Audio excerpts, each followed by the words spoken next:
Regarding dam, water level less than 25% major dam in south. तो इसमें one one crucial point है कि in the northern side and southern side, तो फर्क क्या होता है कि नॉर्दर्न इंडिया में पेरिनियल रिवर है, तो वहाँ पे जो रिजर्वर का कैपेसिटी वो ज़्यादा रहता है और लॉन्ग टर्म रहता है as compare to southern side, क्योंकि नॉन पेरिनियल है, mostly depend on the rainfall. That is why जो बिग डैम है इनको रोल बढ़ जाता है। और दूसरा कि टैंक बेस्ड इरिगेशन सिस्टम ज़्यादा है as compare to northern, northern में कैनाल है। अब डैम से रिलेटेड इंपॉर्टेंट बॉडी और act, national dam safety act 2019 में अमेंडमेंट हुआ। इट टॉक्ट अबाउट कि इंडिया में big dams more than 50 years से ज़्यादा 130 डैम से ऊपर है, और 100 मीटर से बड़े लार्ज डैम होते हैं, और 15 मीटर से ऊपर एक उनको रेगुलेट किया जाता है। इसमें ये दो रोल है, state disaster management authority, state dam management organization, SDMO, national dam safety authority, ये हो गया। तो उनका रोल रहा है कि जो भी डैम से रिलेटेड इंडिया में है उनको रेगुलेट करे, स्टैंडर्ड अपहोल्ड करे। जो भी कॉर्पोरेट प्राइवेट सेक्टर है PPP मॉडल में डैम को रन करते हैं, दे शुड बी अकाउंटेबल। उनके जो मॉनिटरिंग हो रियल टाइम बेसिस पर हो, उनका डेटा रहेगा CWC के पास, central water commission is executive body under the ministry of Jal Shakti. तो मॉनिटरिंग होगा, रेट्रोफिटिंग होगा, और डैम को वापस से यूज करेंगे इरिगेशन पर्पज से लिए भी, लेकिन स्टोरेज के लिए भी यूज कर सकते हैं, और फ्लड कंट्रोल, हाइड्रो इलेक्ट्रिसिटी, तीन के लिए वो यूज होता है। और फिर टाइमली बेसिस पे इंस्ट्रक्शन होगा, और जो भी डिजास्टर हो सकता है या फिर जो भी ओवरऑल टेक्निकल असिस्टेंस चाहिए, owners will be on the जो रन करते डैम को, उनके ऊपर ही रहेगा। तो एक गाइडलाइन है। And national dam safety authority, जो नेशनल डैम सेफ्टी एक्ट 2022 में, 19 में। तो अगर साउथ में देखा जाए, most of the reservoir in the southern states of Karnataka, Tamil Nadu, Andhra Pradesh, वहां पर 25% कैपेसिटी और नीचे सिर्फ है। इंडिया में current water level 150 primary reserve put together, तो कैपेसिटी 38% और सेंट्रल वाटर कमीशन। तो सेंट्रल वाटर कमीशन इनसे इंपॉर्टेंट बॉडी जो रिसर्च करते हैं वाटर के ऊपर में, वाटर रिजर्वर के ऊपर में। Central ground water authority different है, वो स्टैट्यूटरी बॉडी है। सेंट्रल ग्राउंड वाटर अथॉरिटी, एक बार सर्च कर लेना, 1986 EPA के अंदर में आते हैं, इन्वायरमेंट प्रोटेक्शन एक्ट के अंदर में आते हैं। सेंट्रल वाटर कमीशन रिसर्च करता है वाटर्स कैपेबिलिटी को कैसे यूटिलाइज करें, और जो भी डेटा अवेलेबल होता है ऑनलाइन वो पब्लिक को भी देते हैं, पब्लिक पॉलिसी में हेल्प करते हैं CWC। तो एक कीवर्ड बस 23% ऑफ कैपेसिटी है।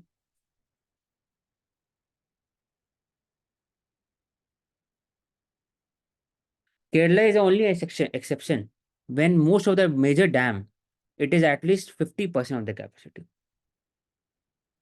as compared to other countries, other states. तो करेंट स्टोरेज अगर देखा जाए, तो north east west and central तो 23% है साउथ में, बाकी सबका 50% का अराउंड है, 30 है नॉर्थ में। तो अगर हम रिजर्वॉयर्स की बात करते हैं तो according to union ministry of Jal Shakti, हमारा जो टारगेट लेवल है या इंडिया में जो टोटल स्टोरेज कैपेसिटी है that is 257 billion cubic metres of surface water in these water reservoirs. South India में देखते हैं तो टोटल 36 रिजर्वॉयर्स है, but according to central water commission उनका जो लाइव स्टोरेज है वो सिर्फ 52 बिलियन क्यूबिक मीटर्स है, तो जो कि बहुत कम है कंपैरेटिवली। और अगर हम यहाँ देखते हैं कि क्या मेजर्स लिए जा रहे हैं स्पेसिफिकली, तो तेलंगाना स्टेट जो मेजर्स ले रहा है that is vegetative cover create करना along the catchment area, and then option of creating artificial reservoirs. Third is construction of check dams जो स्मॉल स्ट्रीम्स हैं, सो दैट सेडिमेंटेशन रेट जो है उसको हम कम कर सके। तो डेड स्टोरेज को कम करने की बात की जा रही है। यस। और दो डैम्स अगर हम देखें तो निजाम सागर डैम कौन से स्टेट में लोकेटेड है? तेलंगाना होगा, निजाम हाँ, तेलंगाना। और वंशधारा डैम? बताओ। वंशधारा इज आंध्र इन प्रदेश, आंध्र प्रदेश। आंध्र प्रदेश में हूँ। नागर सुना सागर श्रीशैलम। ठीक। What is district election management plan? Conduct of election is very important for the democracy under article 324। तो उसके लिए, फ्री एंड फेयर इलेक्शन के लिए, district election management plan, it is implemented document होता है that uses statistic and analysis to ensure the smooth conduct of election. District election management plan कौन prepare करते? तो election commission of India 6 month पहले, from the poll day it is prepared. और उसमें जो revision होता है और द जो डिस्ट्रिक्ट मैनेजमेंट प्लान है उसको अपडेट किया जाता है। और it requires a collaborative effort involving election official, administrative authority, law enforcement agency, और इंटरेक्शन भी होता है मीडिया और पॉलिटिकल पार्टी से। एलिमेंट क्या है डीईएमपी का? Political map, data. जब बात करते हैं यूज वैल्यू ऑफ डेटा, तो डीईएमपी भी आता है इसमें, कि कहाँ कहाँ पर इंफ्रास्ट्रक्चर है, स्कूल कहाँ पर है, सोशो इकोनॉमिक फीचर्स कहाँ पर है, हर एक जगह का। पोलिंग स्टेशन कहाँ कहाँ स्टैब्लिश कर सकते हैं, ऐसे जगह कर सकते हैं जहाँ से सबके लिए इक्वी डिस्टेंस रहे मोस्टली। तो डेटा एनालिटिक्स यूज हो सकता है इसमें। स्टैटिस्टिक्स यूज होता है, ramp, electricity, lighting, drinking water, store, toilets, internet connectivity, ये अवेलेबल होना चाहिए हर एक जगह पे। Attention also given to the PWD senior citizen. एक और एक क्रिटिकल कंपोनेंट है एस बीईईपी। इसमें नाम में ही है, voters education and electoral participation. कैसे उनका, उनको 18 ईयर्स से ऊपर जो एज है उनको बोले कि आप इलेक्शन में जाके वोट दीजिए, रजिस्टर करें अपने आप को। फर्स्ट टाइम वोटिंग है तो अच्छा होता है। Voting is a very important part of the society. करना चाहिए हर जगह, सिर्फ इलेक्शन में नहीं, लोकल बॉडी, सोसाइटी में, हर जगह वोट करना चाहिए। It ensures the accountability of the system. तो इलेक्टोरल पार्टिसिपेशन बढ़ाने के लिए E SVEEP with the use of social media, hashtag, फिर उसके बाद फिर वेरियस कम्युनिटी ऑर्गेनाइजेशन के अंदर में वर्कशॉप किया जाता है, न्यूज़पेपर में एडवर्टाइजमेंट किया जाता है, माई गॉव के अंदर में कंपटीशन किया जाता है कि इलेक्शन से के हिसाब से देखा जाए तो कंपटीशन, ड्राइंग कंपटीशन, ऐसे कंपटीशन हो गया फॉर द पार्टिसिपेशन। फिर डायरेक्ट किया जाता है कि आप प्राइवेट स्कूल और गवर्नमेंट स्कूल का बच्चे बाहर निकलेंगे और SUPW में हर जगह जा करके अवेयर करेंगे लोगों को विद रिगार्डिंग इलेक्शन। दूसरा, इट ऑल्सो, पहला तो डेटा, डेटा मिल गया। अब डेटा को यूज करेंगे for creating a available personnel by cadre and group. Post deployment कैसे होगा? डेटा के हिसाब से डेटा मिला, इसको यूज करके आप बताएंगे कहाँ का कोऑर्डिनेट करेंगे, पुलिस कहाँ का होना चाहिए, वर्नेबिलिटी कहाँ होगा। हो सकता है इस रीजन में कुछ टेंशन ज़्यादा होता है बिटवीन द कम्युनिटीज, तो यहाँ पर पुलिस ज़्यादा होगा, यहाँ पर कम होगा, यहाँ शांत इलाका है, कम करेंगे। तो वो डेटा यूज करके फिर इम्प्लीमेंटेशन ऑन द ग्राउंड ऐसे होगा। और the plan also includes training district level team to enforce MCC। MCC direct ECI तो नहीं कर सकता अकेले, और ऊपर से ECI सिर्फ उनका बस रोल दिया हुआ है 324 में। ECI 324 lays down the Election Commission of India, Chief Election Commission, and number of commissioner as specified by the president time to time। तो लेकिन ग्राउंड लेवल पर डिस्ट्रिक्ट लेवल टीम करेंगे on the basis of the direction given by the ECI। तो उनका training किया जाता है, बाकी जो ऑफिशियल होते हैं उनका भी ट्रेनिंग किया जाता है, स्किल दिया जाता है और नॉलेज दिया जाता है। कैसे हो सकता है कि लोकल लैंग्वेज में दिक्कत हो, बाहर से आते हैं बहुत सारे ऑफिशियल, तो एक ट्रांसलेटर भी रखा जाता है ट्राइबल, स्पेसिफिक ट्राइबल एरिया में, जहाँ ट्रांसलेट करते हैं हर एक चीज़। तो इलेक्शन, तो उसके बाद फिर मटेरियल मैनेजमेंट, इसके बाद आता है 661 एसेंशियल आइटम्स लिस्ट किया जाता है, टाइमलाइन किया जाता है 3 to 4 weeks before the election. और EVM, electronic voting machine management भी क्रूशियल प्रोसेस है, VVPAT भी क्रूशियल है। तो ओवरऑल देखा जाता है, तो अगर उसको शॉर्ट में कंक्लूड किया है, क्या बोलना चाह रहा है, कैसे होता है, तो फर्स्ट ऑफ ऑल जब पता लगता है कि इलेक्शन होने वाला है, 6 महीने पहले इलेक्शन कमीशन ऑफ इंडिया के अंदर DEMP बनता है। It includes all the stakeholder in the local local अगर देखा जाए, इसमें एडमिनिस्ट्रेशन होते हैं, enforcement agency, media, political parties. Element क्या होता है? करना है पहले, एलिमेंट डेटा निकाल, तो डेटा यूज करेंगे, डेटा कलेक्ट करेंगे, हर एक चीज़ का डेटा कलेक्शन होगा, socio economic feature, demographic, infrastructure कहाँ कहाँ पे है। उसके बाद बेसिस ऑन दैट डेटा आप फोर्स डिप्लॉयमेंट करोगे, आप प्लान ऑफ एक्शन करोगे ऑन द ग्राउंड। कहाँ पर 61 एसेंशियल आइटम कहाँ पर होना चाहिए, कैसे होना चाहिए, इलेक्ट्रॉन वोटिंग मशीन का प्रोसेस कैसे होना चाहिए, कहाँ पर टेंट लगना चाहिए, कहाँ बैम्बू लगना चाहिए, हर एक चीज पर बात होता है। और एक capacity building of the district level teams on the basis to enforce the MCC, to enforce the inter communication personal skill knowledge for the conduction of the election. तब इसलिए बोला जाता है कि जो डीईएमपी है it is a advance planning, data driven और stakeholder collaboration के साथ ग्राउंड लेवल पर गवर्नेंस क्रिएट करता है ऑन द। तो अच्छा एग्जांपल डीएमपी। कॉफी बोला है तो इंडिया में तीन, mostly arabica highest standard coffee है, प्योरिटी ज़्यादा होता है, रोबस्टा है कंपैरिजन में। तो most of the coffees are grown in the Nilgiri region, Chikmagalur district, बाकी जगह पे, और केरला में Wayanad. It is largest robusta coffee production city after Coorg in Karnataka. Coffee board of India, हर प्लांटेशन इकोनॉमी में बोर्ड है अलग से जो मिनिस्ट्री ऑफ कॉमर्स के अंदर आते हैं। Jute board, tea board, coffee board, spices board, सब बोर्ड रहेंगे प्लांटेशन इकोनॉमी में। तो coffee board of India they talked about कि इंडिया में 3,50,000 टन कॉफी प्रोडक्शन हुआ, जिसमें 2,50,000 टन रोबस्ता कॉफी था। इसका मतलब percentage wise robusta coffee is highest in India. लेकिन ओवर द ईयर्स देखा गया कि रोबस्ता इंडिया में कम हुआ, और हर जगह फॉर एग्जाम्पल वियतनाम में भी, इंडोनेशिया में भी। और arabica seeds also dropped below the price of the robustica robusta. That is why अगर अच्छा क्वालिटी का कॉफी मिल रहा है below the price of the robusta, तो लोग वही जाएंगे, उसी तरफ जाएंगे।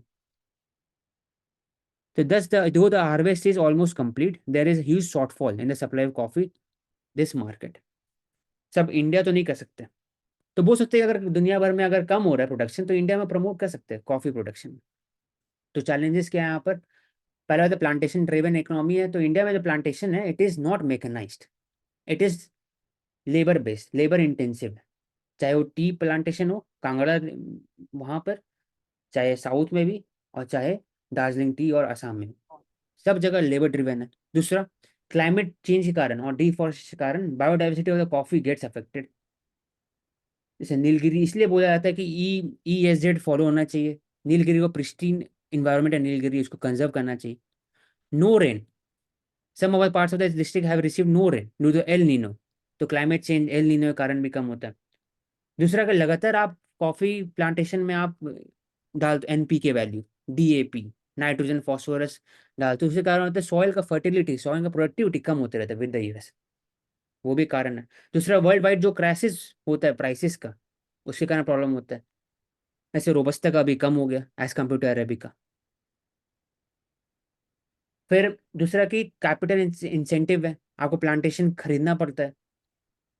और जो प्लांटेशन इकोनॉमी है it is mostly feudal system वहाँ पर है, कम कॉर्पोरेट बेस्ड नहीं है, फ्यूडल बेस्ड है। जिनके पास प्लांटेशन पहले से था वो फिर इसको प्रोड्यूस करे। उसके कारण क्या होता है कि मोस्ट ऑफ द जो मैकेनाइजेशन और टेक्नोलॉजी है वो यूज नहीं होता है, फिर वही existing form of labour use होता है। तो कुछ area. So when we talk about कि क्या climatic conditions required है for cultivation of coffee, तो firstly coffee एक tropical plant है but it can be also grown in semi-tropical climate. तो heat, humidity and rainfall is important. तो इसमें जब हम टेम्परेचर रेंज की बात करते हैं तो it is between 15 to 28 degree Celsius. Rainfall should be between 150 and 250 centimetre. और हार्मफुल कंडीशंस की बात करते हैं तो फ्रॉस्ट, स्नोफॉल और high temperatures above 30 degree, they are harmful. Strong sun is also harmful for the coffee plantation. तो usually coffee plantation जो है these are grown under shady trees, इसीलिए। ठीक है। और एसिडिक सॉइल होता है कि बेसिक एसिडिक होना चाहिए स्लाइटली कॉफी के, एसिडिक सॉइल।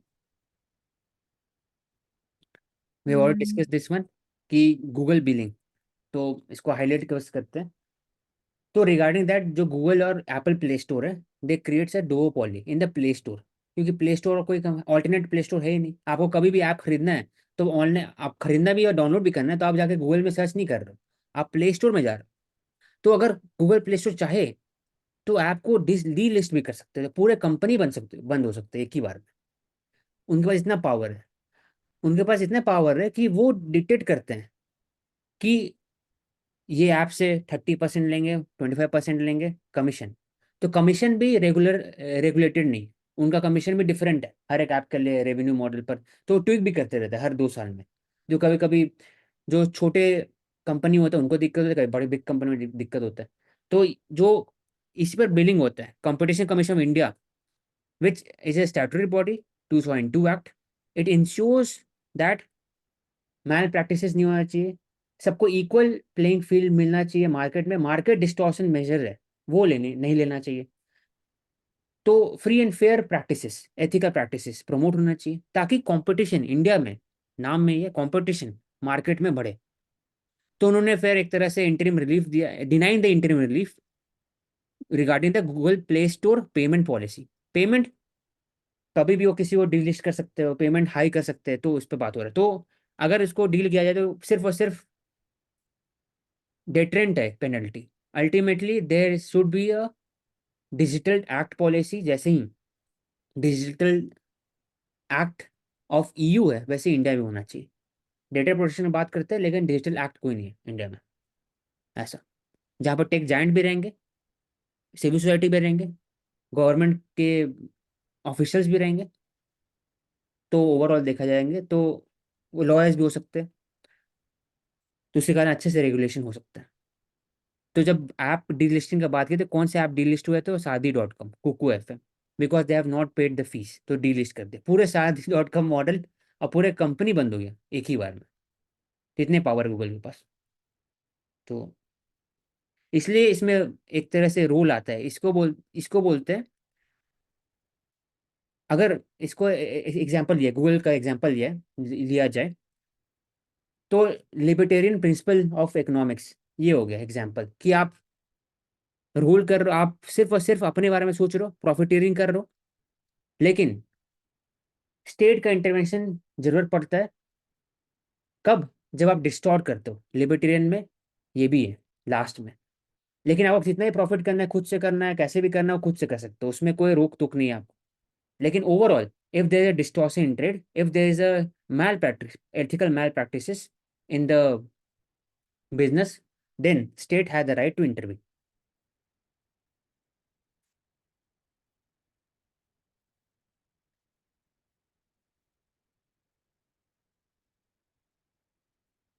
इसके पहले वी डिस्कस अबाउट कि 23% जो आपने पर में बोला सिर्फ। लिबर्टेरियन प्रिंसिपल ऑफ इकोनॉमिक्स, तो उसमें क्या मेन फोकस पॉइंट्स क्या होंगे? इन शॉर्ट एक बार फिर से रिपीट राइट टू करोगे? प्राइवेसी, राइट टू प्रॉपर्टी पहला इंश्योर होना चाहिए। दूसरा, स्टेट हर बार इंटरवीन नहीं कर सकता। आपको ओवरऑल जो कंपनीज है उनका राइट होना चाहिए, कैसे वो प्रॉफिट कर सकते हैं, कितना भी कर सकते हैं, कैसे भी कर सकते हैं, और कुछ भी प्रोडक्ट बना सकते हैं, अनटिल अनलेस कि एथिकल मैल प्रैक्टिसेस है, या फिर it is affecting the market, free market, तब स्टेट की इंटरवीन। यहाँ पे फ्री मार्केट अफेक्ट हो रहा है, स्टेट इंटरवीन कर रहे हैं ओवरऑल। जैसे तो यहाँ लिबर्टेरियन। पे मतलब freedom, liberty, egalitarian, redistribution, progressive elements, इनको प्रमोट किया जाएगा। तो कैपिटलिज्म में भी उसको थोड़ा और लिबरली देखा जाएगा। जैसे वो हम बात वो करते हैं न्यू लिबरल ओनरशिप। पॉलिसी हो गया, जहाँ पर इगैलिटेरियन डिस्ट्रीब्यूशन वो न्यू लिबरल हो गया। लिबर्टेरियन जो existing form of libertarian policy था कि उसमें आप इंटरवीन नहीं करेंगे, state state should not intervene. वहाँ पॉलिटिकल में भी है वैसे, इकोनॉमिक में वैसी है। राइट टू प्रॉपर्टी अब अपहोल्ड होगा। आर्टिकल 300A जो है वो राइट टू प्रॉपर्टी जो हटा वहाँ से, तो लेकिन वो फंडामेंटल राइट रहेगा लिबर्टेरियन प्रिंसिपल के अनुसार।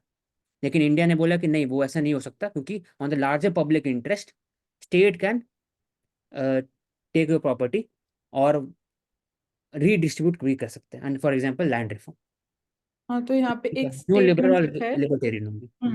Libertarians are often skeptical of, या they are opposed to authority, हाँ। state power, warfare, militarism, and nationalism.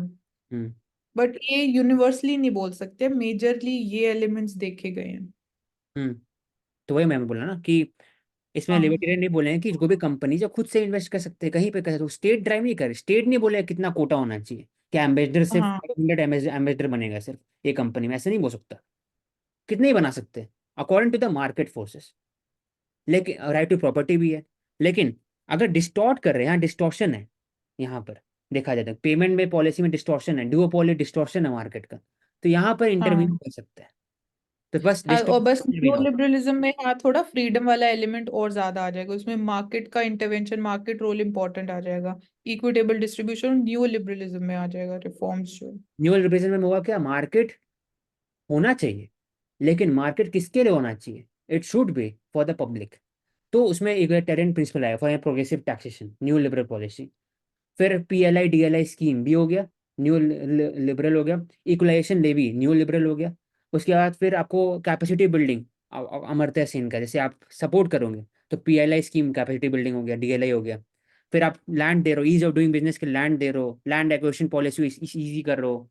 फिर आप आईबीसी कोड को इम्प्लीमेंट करो, जीएसटी ला रहे हो, सब कैपेसिटी बिल्डिंग का पार्ट है फॉर क्रिएटिंग आत्मनिर्भर Bharat.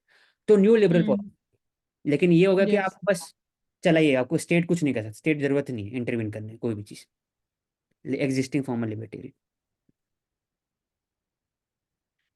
We discuss about the 23% of reservoir में 20 in the southern state, reservoir consist contain only 23% of water capacity. लेकिन उसके साथ साथ और भी दिया हुआ है कि वैनिशिंग स्प्रिंग, स्प्रिंग भी कम हुआ ओवरऑल। तो ये स्प्रिंग सीजन का बात हो रहा है। तो in both March and April, it has become warmer across the India. Chances of the uncomfortable, dangerously hot condition.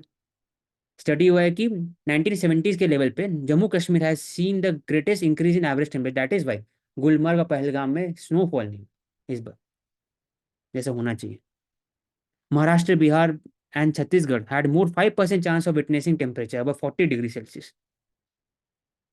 तो spring season it has become shorter और एरेटिक रेनफॉल भी बढ़ते जा रहे हैं। और summer season, the summer season has early arrived, बोल सकते हैं जैसे।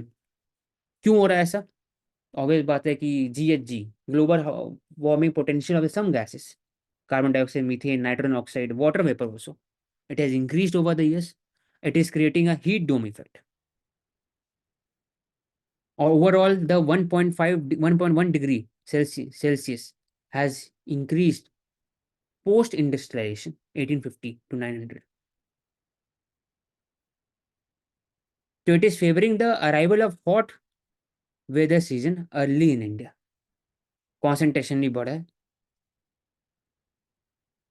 और ऑल्सो हिली, इंडियन हिली स्टेट जो लोग यहाँ से मनाली आते थे, बाकी जगह जाते थे to spend the time during the summers, तो उसको भी वो भी इम्पैक्ट होता है। तो हीट वेव अगर बोला जाए, it is under the disaster management guideline, heat wave. दूसरा जो हीट डोम इफेक्ट है उसको कम करने के लिए एफॉरेस्टेशन जरूरी है। और India should adhere to the principle of NDC, ताकि लॉन्ग टर्म में इंडिया का टारगेट अचीव हो सके regarding greenhouse gas emission, और 2070 तक कार्बन न्यूट्रल बन जाए। तभी जाके देयर वुड बी रिवर्सल, या फिर जैसा होना चाहिए 1.5 डिग्री सेंटीग्रेड ब्रीच नहीं होना चाहिए, वैसा रोक सकते हैं उसको। बासमती अगर बोला जाए तो scientists and industry stakeholder have flagged the illegal cultivation of Indian Agriculture Research Institute improved basmati rice in Pakistan. तो seed piracy is a very important concept. क्यों? क्योंकि basmati rice has been given a GI tag. Madhya Pradesh leader producer middling producer basmati rice, $5 billion to $6 billion is export of the basmati rice. तो value chain create जो बोलते हैं, there should be value chain creation in the agriculture sector. तो basmati rice is an example. अब वो अगर पाकिस्तान चल जाएंगे तो Pakistan will become a leading exporter, it will be a rivalry to the India. तो वहां पर देखा गया कि many of the seeds firms has increase in Multan, Bahawalnagar, Hafizabad, in Multan ये सब पंजाब, पाकिस्तान, पंजाब में। And they are cultivating the illegal cultivation of the IARI improved basmati rice variety.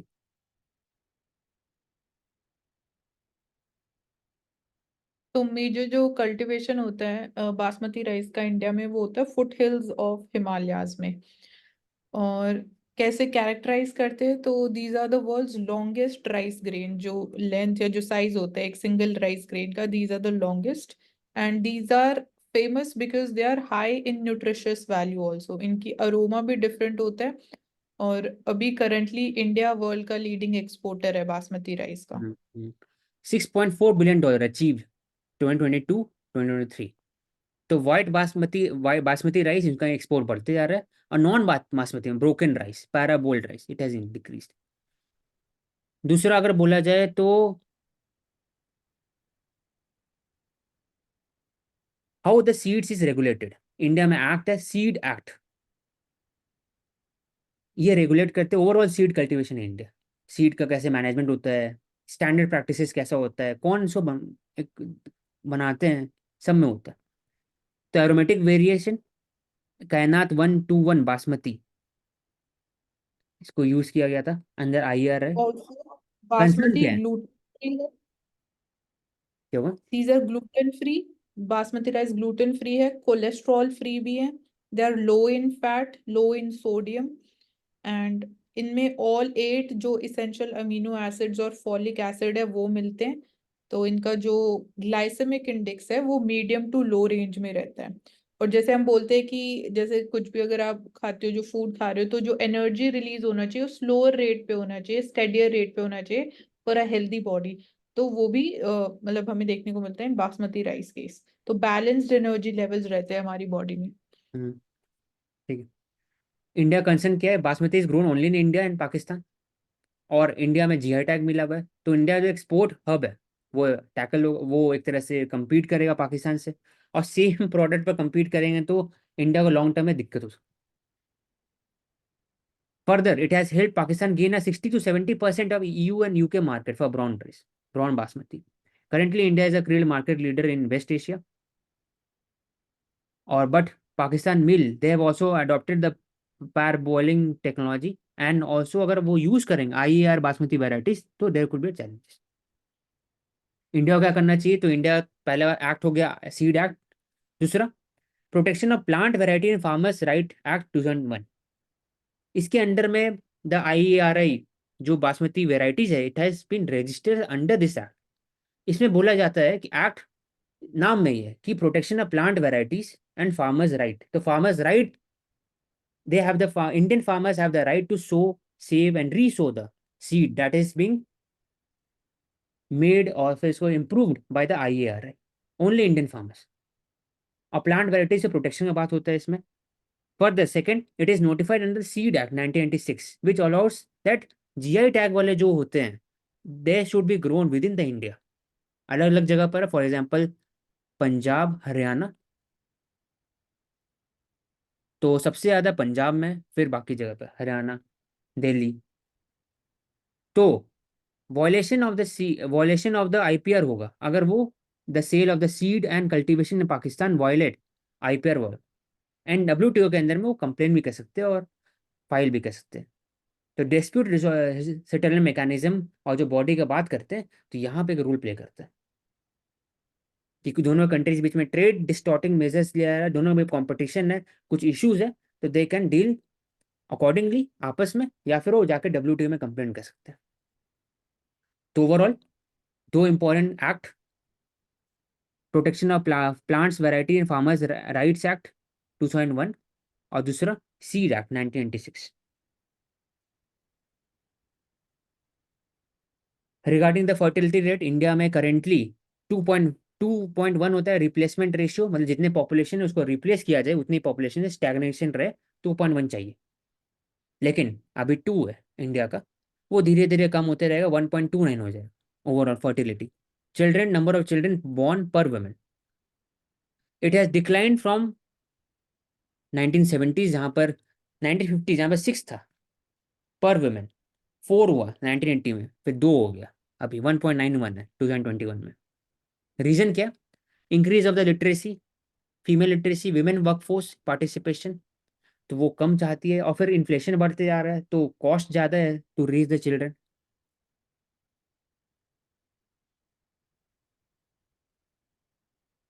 तो वर्ल्ड वाइड का एक फिनोमेना है कि Scandinavian countries, Sweden, Denmark, Japan में तो नेगेटिव बर्थ रेट है।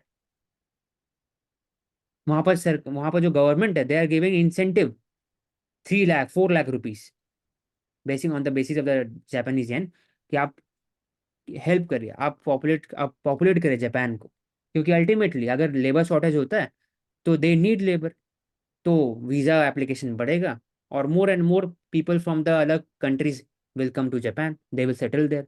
फिर क्लासेस होगा दोनों के बीच में, नेटिव पॉपुलेशन उनका राइट्स वर्सेस जो रेफ्यूजीज और माइग्रेंट आ रहे हैं। तो इसलिए पॉपुलेशन, हेल्दी पॉपुलेशन ना बहुत इंपॉर्टेंट है।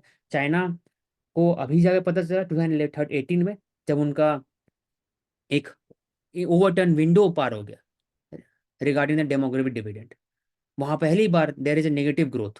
That is why they are promoting 3 child policy, 3 child नहीं, 2 से ज़्यादा भी कर सकते हैं। They are giving incentive to the mother कि अब और कर सकते हैं। तो इसलिए दोनों से एग्जाम्पल बोला कि इंडिया और चाइना में, तो India adopted top down mechanism, they used, अगर बोला जाए तो coercive method to restrict the population.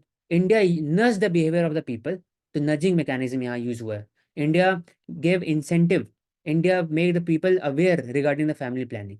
तो इंडिया मॉडल बहुत डिफरेंट रहा, it is more suitable for the democracy. Chinese model is not sustainable for the longer term. Way discuss back कि 23% सिर्फ बचा हुआ है वाटर, तो उसका इम्पैक्ट भी दिख रहा है। कहाँ कहाँ पर? Water crisis in Karnataka, Bangalore में water crisis, reservoir levels worrying in many places. Percentage wise भी दिया हुआ है यहाँ पर, 25%, सिर्फ 21%। तो पूरे रीजन में कर्नाटका, तेलंगाना, आंध्र प्रदेश, सब जगह बहुत कम। उसके कारण क्या होता है? Municipal corporation is leading water ATM. आप जाके वाटर खरीदिए, long queues of the people have been waiting with the water can, बड़े बड़े गाड़ी से आके वाटर कैन के लिए रुके हुए। लेकिन आईपीएल भी होता है बैंगलोर में, तो ये दिखाता है duality in the priority of the local bodies, municipal bodies and the state government. दूसरा, कि जो जू है या फिर प्लांट बॉटनिकल गार्डन है, उसके भी पानी चाहिए, वहां भी दिक्कत हुआ। ओवरऑल ओवरऑल क्यों ऐसा हो रहा है? क्योंकि mostly in the reservoir in the south southern region it is dependent on the rainfall, it is not a perennial river, that is why. तो we have discuss in detail dry reservoir across the southern. तो क्या कर सकते हैं? तो 4 to 5 areas है। First of all, interlinking और river यहाँ पर हो सकता है, सिर्फ और सिर्फ केन बेतवा नहीं, यहाँ पर इंटरलिंक कर सकते हो। Second, use of sustainable practices, check dam, फिर creating of the rain water harvesting. Community level पर भी इंसेंटिव देना चाहिए मनरेगा के अंदर में, कि आप क्रिएट करो, और अर्बन पॉवर्टी एलिवेशन स्कीम में भी आप क्रिएट करो। बैंगलोर में क्रिएट करो मनरेगा के, अर्बन मनरेगा एक तरह से रहेगा, वहाँ पे क्रिएट करो ड्यूरेबल एसेट। फिर जल शक्ति के अंदर में भी इंटीग्रेट करना चाहिए इसको, पीपीपी मॉडल और फिर सोशल बॉन्ड क्रिएट करना चाहिए for the private sector, CSR funding इसमें करना चाहिए। डिसैलिनेशन प्लांट स्टैब्लिश करना चाहिए इन the southern, in the coastal line areas, Visakhapatnam, Chennai, Mangaluru etcetera. तब जाकर के होगा। सॉइल ऑर्गेनिक कार्बन है, इसको प्रमोट करना चाहिए, क्योंकि retains the water. Concretisation of building कम होना चाहिए, सस्टेनेबल प्रैक्टिसेस यूज करना है, urban forestry, rejuvenation of the lakes, reclamation of the lakes, interlinking of the lakes. तब जाकर के ऑक्यूफायर रिचार्ज हो सकता है और वाटर क्राइसिस थोड़ा कम हो सकता है। प्रवेश, यू कैन नॉट कंक्लूड।